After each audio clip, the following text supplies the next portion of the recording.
The general officer took over as the chief of the army staff on 30th September 2007. During his tenure as the army chief, the state of Jammu Kashmir was brought to near normalcy with violence level brought down to minimal. Reduction of army deployment in J&K by approx 30,000 troops and conduct of both parliamentary and assembly election in Jammu and Kashmir in a stable and peaceful environment with voter turnout of over 60%. General Deepak Kapoor took over as chairman Chiefs of Staff Committee on 1st October 2009 in addition to being army chief till he superannuated on 31st March 2010 as chairman COSC. He was instrumental in bringing about tri-service synergy in the vital areas of operational planning and training. As part of the strategic planning process, his advice to the political hierarchy on all issues concerning national security were conveyed after detailed deliberation in forthright and frank manner. The General has an abiding interest in self-education, self-improvement and acquisition of knowledge. He has obtained master's degree in political science and in military science. Now I would request General Deepak Kapoor to address the audience and the students of Sanskriti Group and deliver a speech on leadership. ताली की गड़गड़ाहट से हमारे विशिष्ट अतिथि का सभी लोग स्वागत करें. The Chief Guest, Former Chief Fair Staff, Air Chief Marshal N.C. Suri, Chairman, Sanskriti Group of Institutions, Mr. Sachin Gupta, Vice Chairman, Mr. Rajiv Gupta,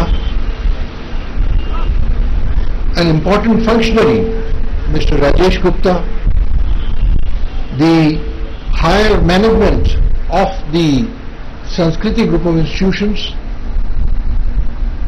esteemed members of the faculty, parents and their students. It is indeed a pleasure to be here today and partake in the celebrations of this wonderful institution. And it is always a pleasure, and it will always be so, to come down and interact with you all and see the Sanskriti Group of Institutions grow over a period of time.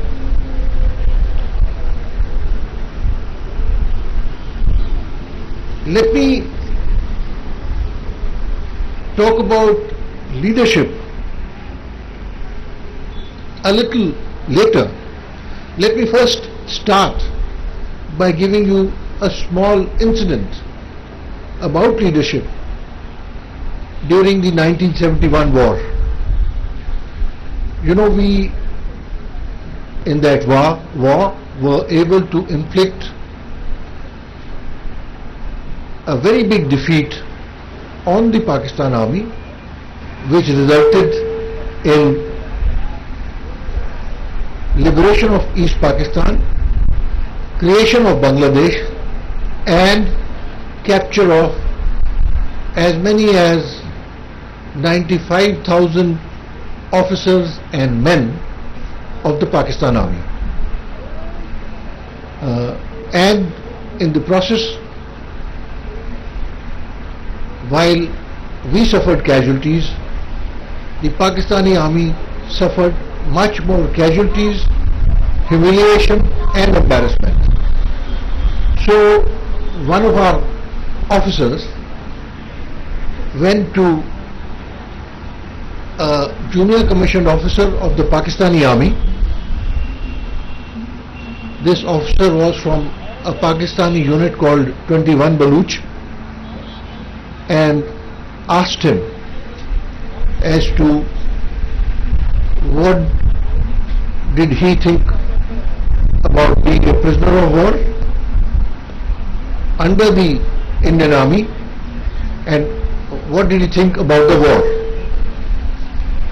And let me now give his answer in Hindi or Urdu as he spoke. उसने कहा कि साहब ये तो हमारे अफसर हैं, इन्होंने हमें बहुत बुरी तरह से लेट डाउन किया। अगर हमें हिंदुस्तानी फौज जैसे अफसर मिल जाते तो हम दुनिया की किसी भी ताकत को हरा सकते थे। So that is the kind of leadership that they during the war realized that they needed to respect and they needed to have if they had to win wars. So that is just to show as to what leadership can do. And may I now put it across to you that all of you, the younger generation, are the future leaders of the country. You sit here to listen to some of us who are past their prime, past their youth, but who have plenty of experience and some wisdom to share with you all. And you must be clear that India today stands at the threshold of being a world power. But that will only happen if good leaders from amongst you all come up and start leading the reins of governance, start leading the reins of leadership to take the country forward. I also want to clarify that the opportunities that are available to all of you are the same. Whether someone is from a rich background, a poor background, a rural background, an urban background, the opportunities are there for each and every one of you to rise right up to the top. It is for you to make sure that you take full advantage of the facilities and the opportunities provided by an institution like Sanskriti to move forward in life and do well both by yourselves and for your nation.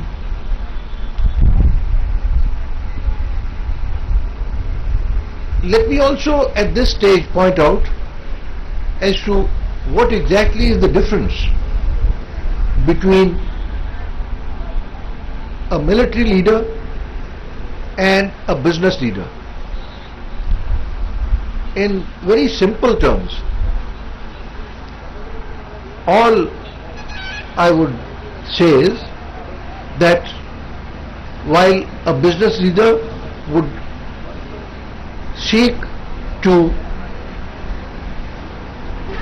enlarge his business, expand his business and maximize his profitability besides taking on certain social responsibility, we in the military like to have leaders who demand nothing less than the lives of their men in defense of the country. So the military leadership is totally selfless, dedicated and devoted to the service of the country and is there to protect the country from any kind of aggression, to ensure the country's territorial integrity and to make sure that if there are any challenges, they are met by the soldiers and the leadership with full vigor and might at their disposal. Let me go a step further and define leadership. You would come across a very large number of definitions of leadership when you study military history or even corporate leadership.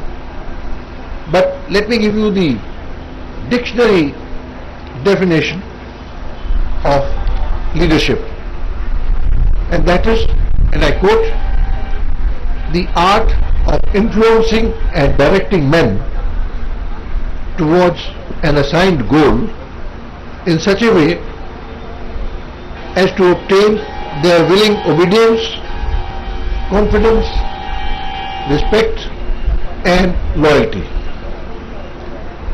Another good definition of leadership which I came across and I'll share with you is, and I quote, leadership is the art of leading men in battle under most trying and challenging circumstances.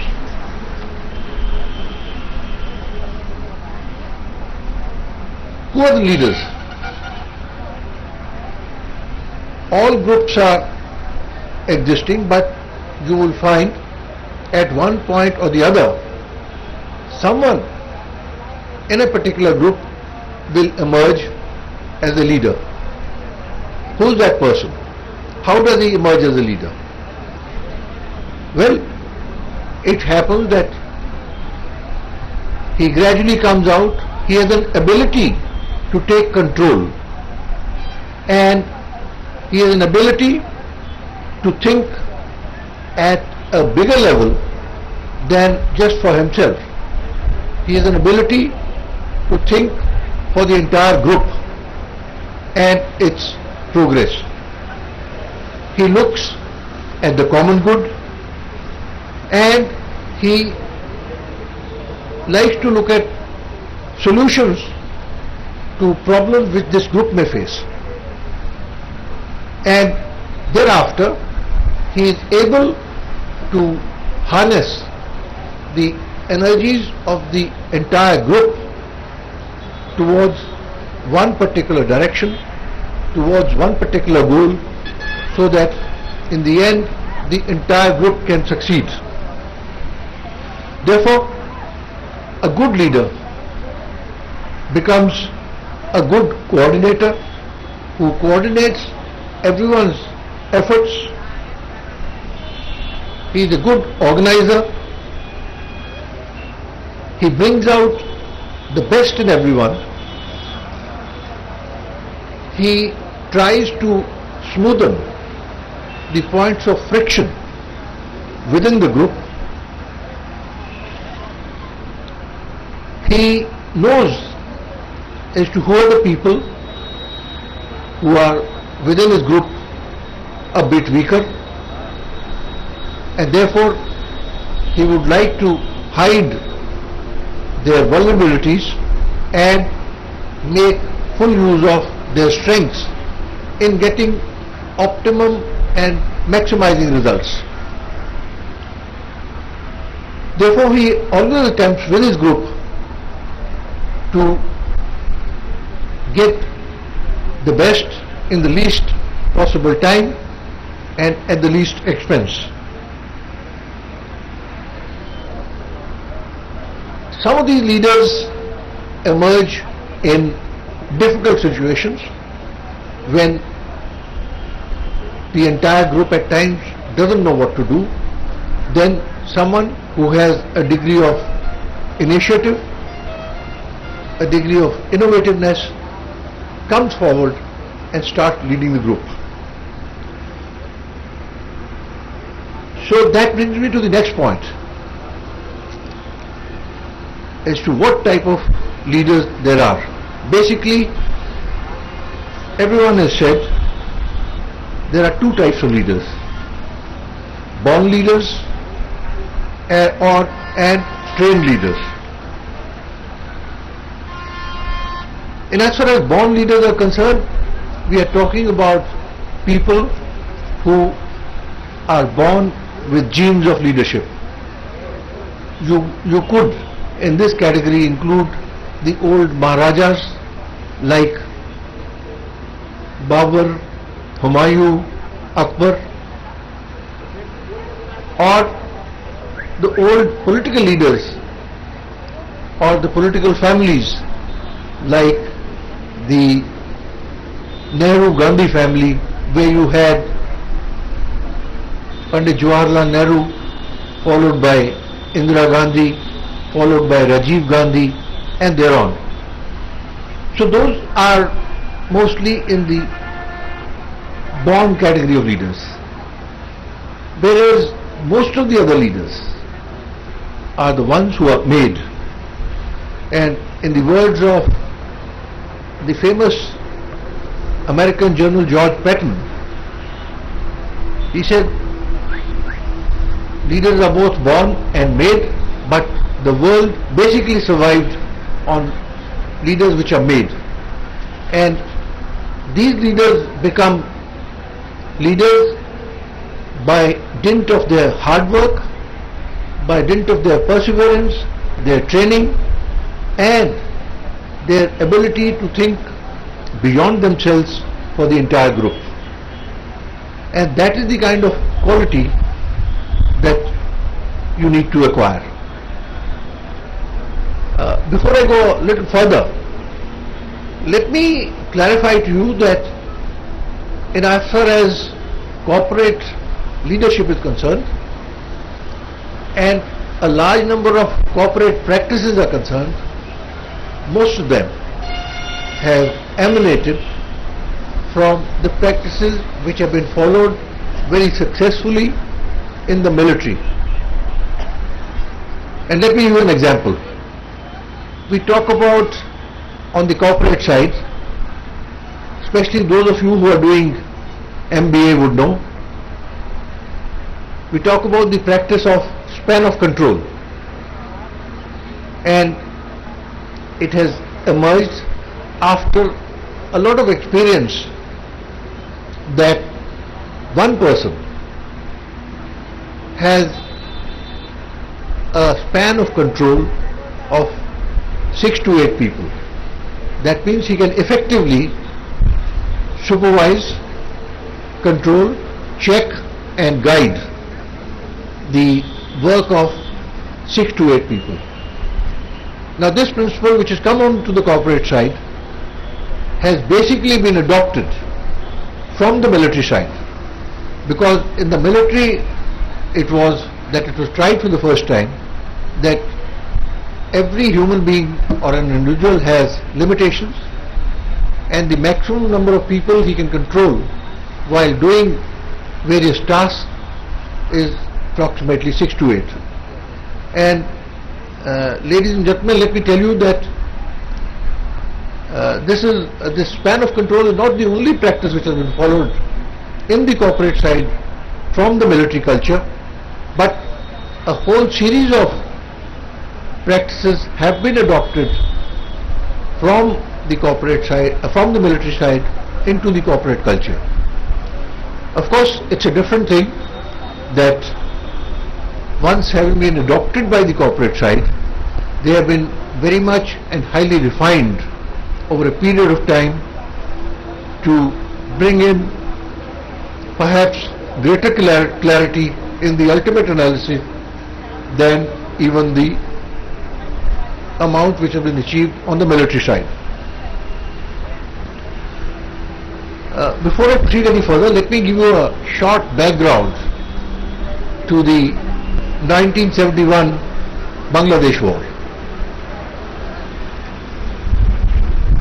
Perhaps some of you were not even born at that point in time, but that is one war which has added a glorious chapter to India's history, and it has also shown the strength and vigor of people power as well as leadership.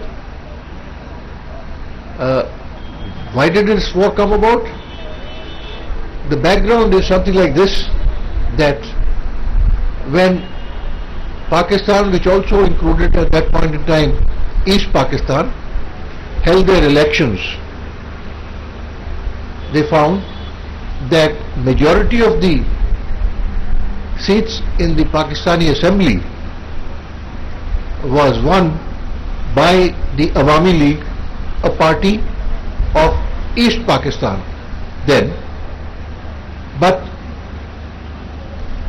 West Pakistanis, who were dominating almost all walks of life, starting from the military and governance as well as the army,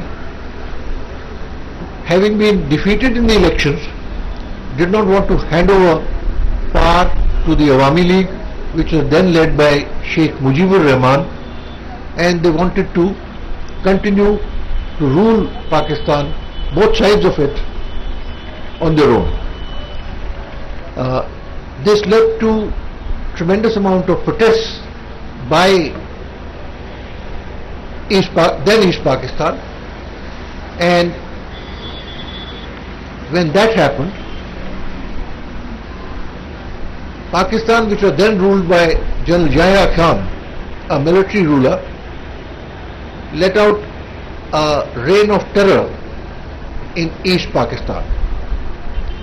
They arrested a large number of East Pakistani leaders, including Sheikh Mujibur Rahman.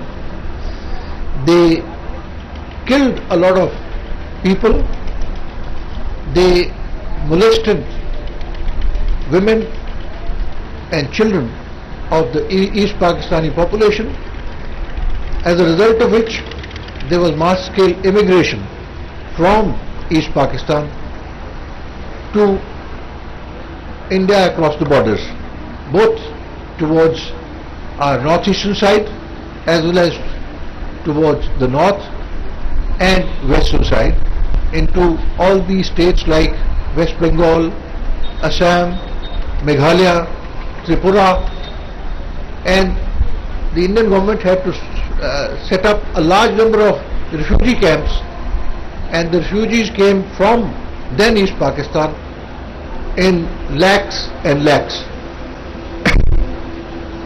There was an international outcry at what Pakistan had done, and all these refugees formed into Mukti Bahini, which was supported by the Indian Army, and they started waging a war against the then occupation force of the West Pakistani Army.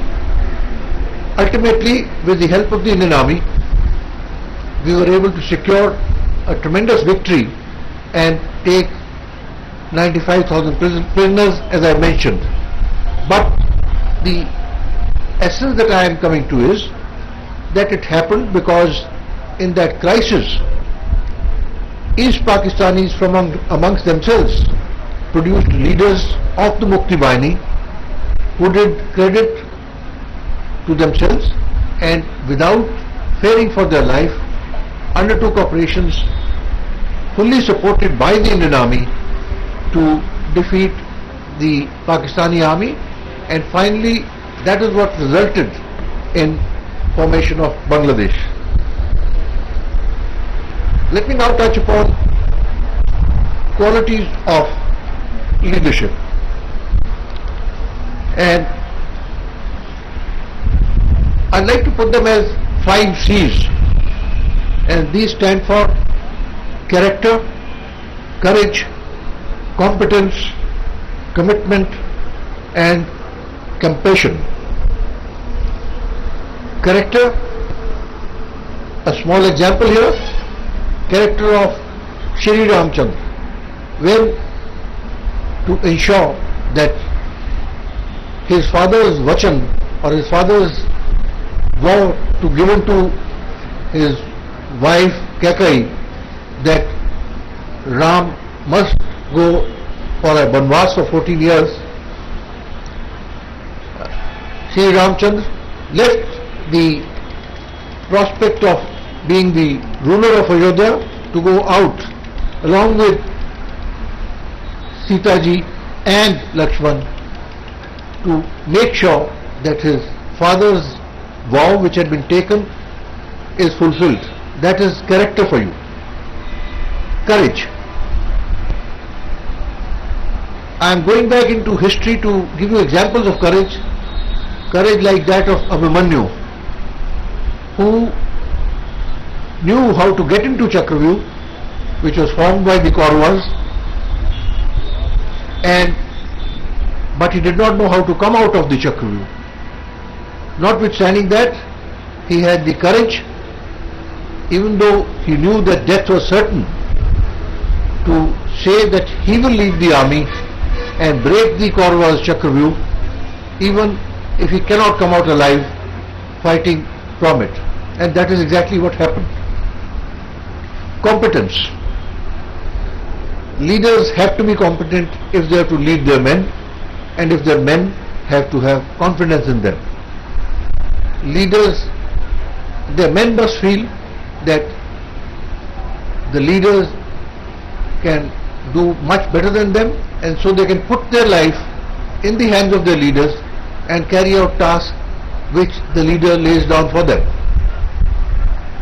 Commitment. Commitment is to your group, to your nation, to your cause, and commitment to national duty. Compassion. While a soldier is very tough, hard, and fights vigorously, he doesn't lose his compassion, his pity, his ability to help others.